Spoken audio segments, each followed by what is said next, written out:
Welcome to another Breakside Podcast edition, straight from Championship Sunday at beautiful Canyon Crest Academy. We are here, tired after a long weekend, and then some mini on the field after the long weekend. After Nationals, ready to recap Championship Sunday and everything else we saw. I'm Noam, creator of Breakside. Got Griffin here. Yeah, I'm Griffin. Hi. Griffin's who's been doing along for the ride. No, who's been doing all of the wonderful graphics and stuff and photography that you've seen on our socials. So, big ups, Griffin. Great weekend, boss. Great writing. Yeah, I think you've earned yourself another contract extension for sure. Let's go. I'm thinking we do another year. We see how the performance goes, but I'm willing to give you 75% of the max. Okay. Is it a vesting option, club option, mutual option? Mutual, player, and team option. Okay, I'll run that by my agent and then I'll get back to you. Maybe we won't stay in a Motel 6 this time. Okay. Motel 7 next year? Yeah, Motel 7 next year. Credit Mitchell Stotland for that joke. What a day, though. Of the three teams fighting for the Triple Crown, only one didn't get it, and it was Fury of all teams on the back of an undefeated season that were the team to fall apart a little bit at the very beginning of the championship game, at least. Yeah, what else to say other than it was a stunning 4-0 start from Brute Squad, taking the first multi-goal lead that any team had over Fury this weekend. Breaking Fury multiple times in a row for the first time all weekend. And yeah, they didn't fully look ready to meet the moment and the intensity that Brute were throwing at them early on there. Yeah, what'd you see?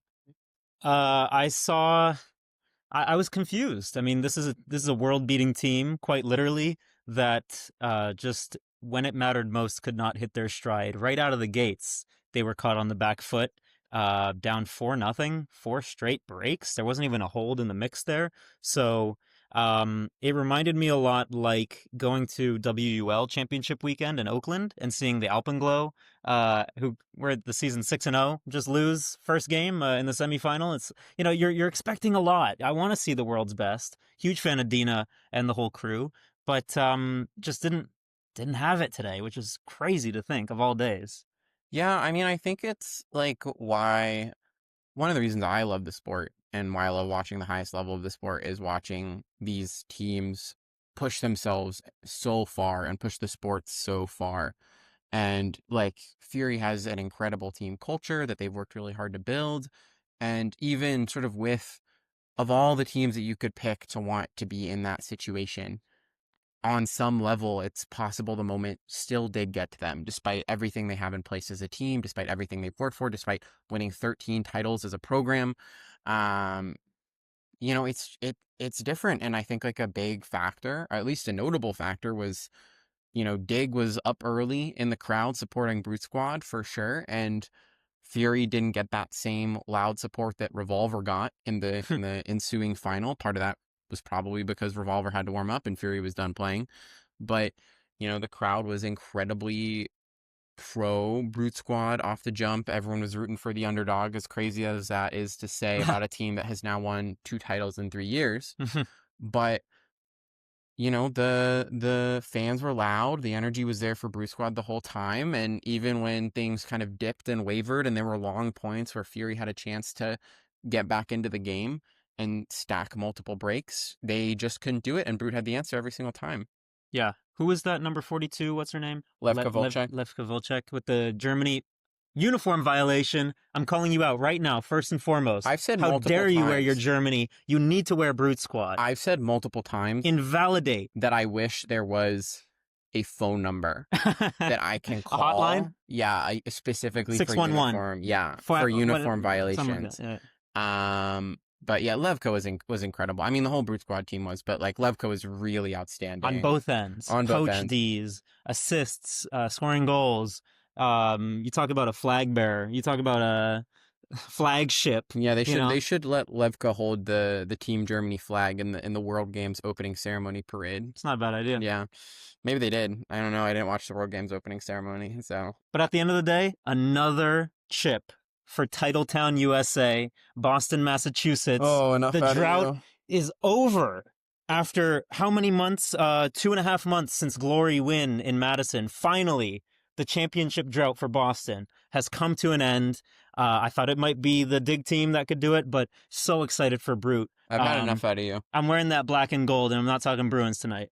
Oh, brother. Next game was our men's final between Revolver and Machine, and Revolver Machine played 15-12 in pool play.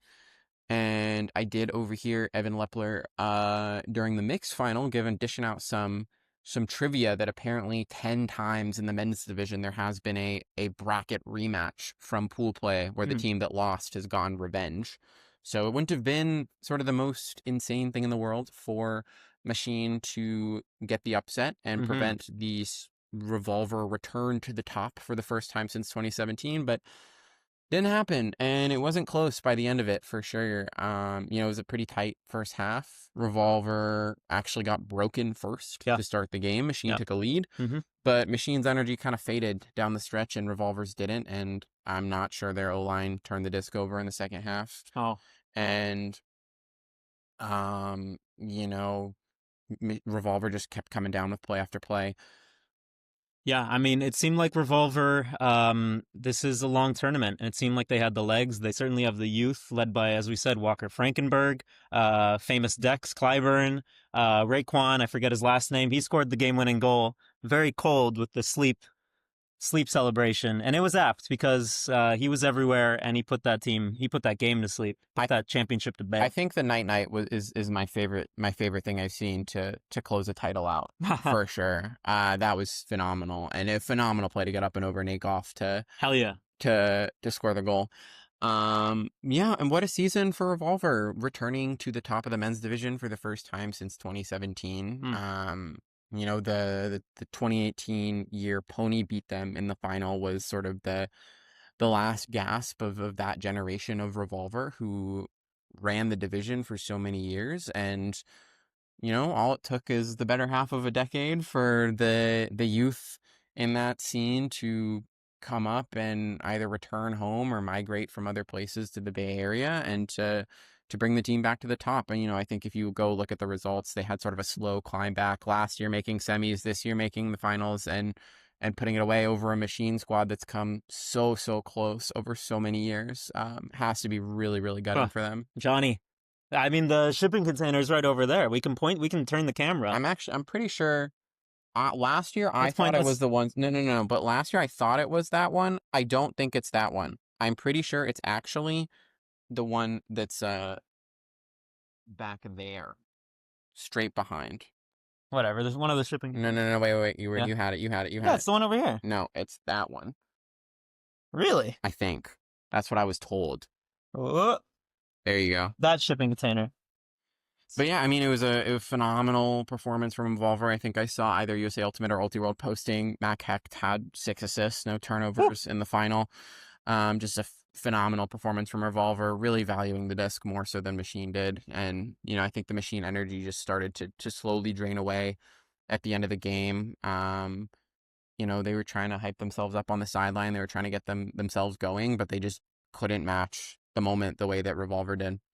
It's second half teams, right? A lot of these better teams, they hang. Maybe they're down. They could even be down a goal or two in the first half. But as soon as that second half rolls around, they're able to kick it into some crazy gear. We saw that with Hybrid, not to jump ahead. And you can play one half with them, but God forbid you try and beat them in the second half because it is not happening. And Revolver second half just blew Machine away. Nearly flawless. Yeah. Nearly flawless. And yeah, I think what you learn about the highest level of the sport when you watch this tournament, either in person or away, is like it's really about who's able to measure their effort over the course of a weekend and a game. Ooh, repeat that one. That was some wisdom. Listen up. Say it again. It's about measuring your effort over the course of a weekend or a game to make sure that you're able to play well at a high level of intensity throughout and then really bring it on those critical moments. And yeah, Revolver looked a step ahead from the division this whole weekend. Do you think that Fury, going back to your theory, do you think that Fury was not able to do that? I mean, I think it's a special case, right? Like, I think when you haven't lost all year, when you're the defending national champions, when you're doing all of those things, like when you're chasing a perfect season, you're measuring your effort over a season, which Hmm. is so much more difficult. I think, I and guess. they weren't pushed in the same way that Brute was ready to push. They I didn't play guess. a game. I think one of the differences between Revolver and Fury was Revolver A lost a couple games and B Hmm. won a lot of close games earlier on in the year too, right? So they were really in those high pressure moments Yeah. and they had some experience as this group meeting those moments.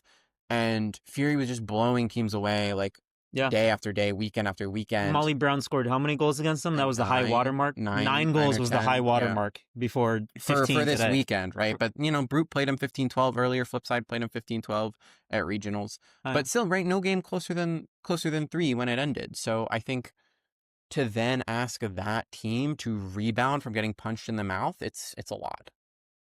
yeah. I was too bad. I kind of wanted to see the triple crown. We got two of three legs. I did not want to see. I'm a big underdog fan. Yeah, but I mean, I guess so. When you get down to it, I am happy that Boston. If there's one team that was gonna upset that triple crown attempt, I'm happy it was Boston. So For sure. And our final game was Hybrid cementing their dynasty status this year with their third finals in 3 years, their second championship win in a row, and another triple crown. Sort of tied first with Revolver for the first since I believe 2018, with a really phenomenal win over Exist 15-9. In our least close game of the day. And once again, Hybrid, our winning team, was the team to go down first through hmm. an Exist break. But they broke back, took half. There was, as you sort of alluded to, a feisty moment between Sadie Jezierski and Dalton Smith that was on stream Yeah. that sort of spiked tensions in that game for a moment. And and If you want to see my POV, it's on the Breakside Instagram too. I'll get and those photos up. Some real good photos in that moment.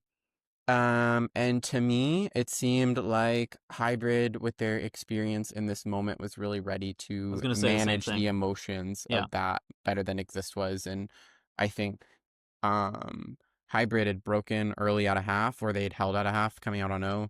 One of the two to take a 10-7 lead, or I think that might have cut it to 10-7. I'll have to double check, or you guys can check with access to the stream. But that was the closest the game was the rest of the way, I think. Was after that Jezierski score. Ugh. And Hybrid was able to sort of stay calm emotionally and stay intense Yeah. on the field. And Yeah. the Exist offense started to struggle, like leaving handlers in tough spots. And Hybrid played really good team defense, like helping out on the Exist reset set to force a lot of turnovers and force a very sort of critical ball dominant piece of the Exist offense, Jolie Krebs, into some really rough spots with the disc. I was gonna say a similar thing. She was Um, pinned back in the defending corner a couple times with the disc. They had to do what we would call fence, front of stack offense, and they just didn't get a lot of opportunities. And the wind started whipping a little bit, and Hybrid looked like they had been there before because they have. They're the defending champions. They're the Triple Crown winners for a reason. And they are a professional mixed team for damn sure. Not literally, but the composure and just being able to keep it in check. And I mean, they played a lot of big ball, that's for sure. They fired some hucks, and that helps when in need to press the panic button. So yeah, it was a really great game played by Hybrid for sure. I think most neutral fans were very disappointed that it wasn't as close as it could have been, especially given how phenomenal Exist looked last night.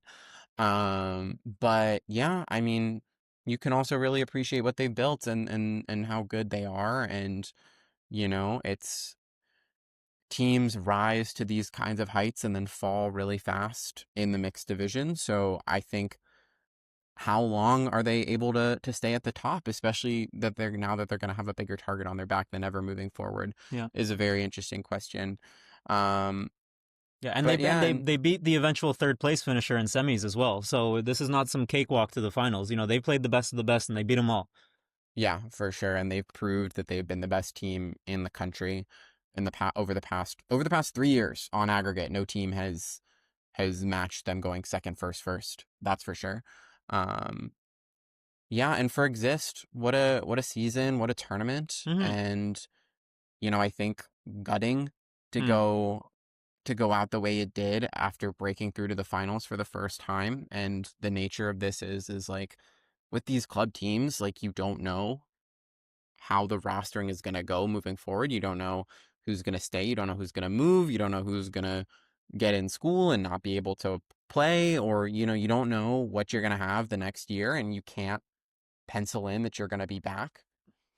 And, you really want to take these chances when you have them. And that's what's so rough about it. But, I think if I had to pick a team breaking through to this level for the first time to be back, it would be Exist. They've been so close for so long. I think that you'll eventually will look back at what they're building, and we'll see that this is just sort of a step on the way towards an eventual national championship.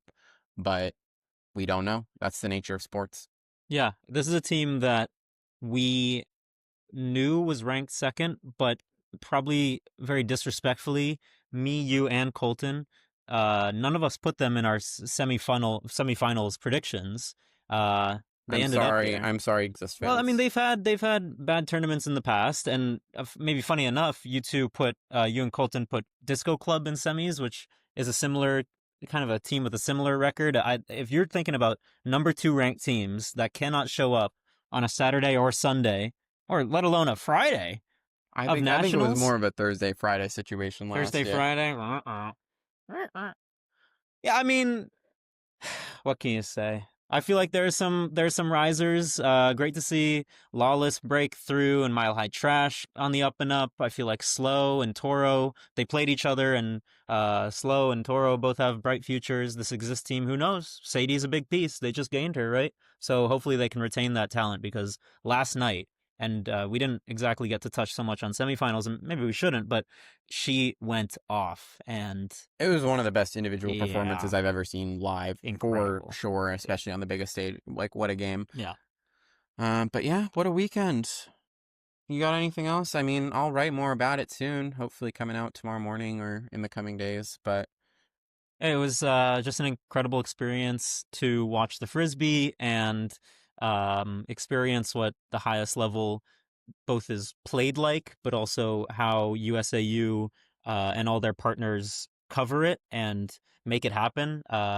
18 fields is insane. And coming from Pro Ultimate, where it's one game at a time, just seeing how all of that works at once was incredible. And meeting the folks on the sidelines and in the media tent specifically, one person is nicer than the next. So it's just great to, as independent media, just breaking onto the scene, be subscribe to the Break Zone. yeah. I mean, we weren't just welcomed, we were, or well, I guess that's the greatest way to, yes, we were welcomed in. That was great. So it's just an awesome experience. No, Yeah, what a weekend. Thanks to everyone who made it special. See y'all soon. Subscribe. thanks, guys.